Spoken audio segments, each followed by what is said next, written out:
యేసుక్రీస్తు పరిశుద్ధ నామానికి మహిమ కలుగునుగాక. అనుదిన వాహినిలో యేసే మా జీవజలం అనే అంశాన్ని అధ్యయనం చేద్దాం. దుప్పి ఒక మనోహరమైనటువంటి జంతువు.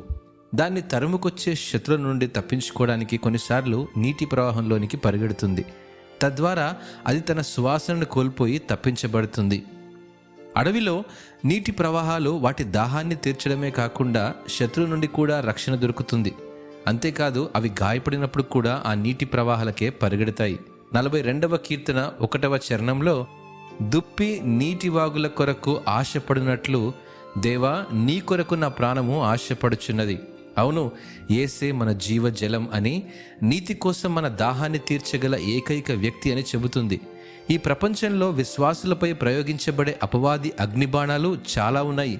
కానీ మనం దేవుని దగ్గరికి పరిగెత్తినప్పుడు మనమందరం తప్పించబడి రక్షించబడతాము.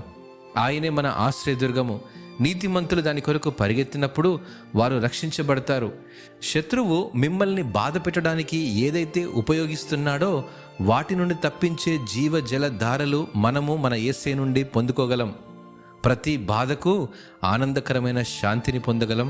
ప్రతి అనారోగ్యానికి ఆత్మీయ ఆరోగ్యాన్ని పొందుకోగలం. ప్రతి కొరతకు సర్వ సమృద్ధిని, ప్రతి హింసకు శాశ్వతమైన ప్రతిఫలాన్ని, వీటన్నిటినీ పొందుకునేలా ప్రయత్నం చేద్దాం. అట్టి కృప ప్రభు మీకు దయచేయునుగాక. ఆమెన్.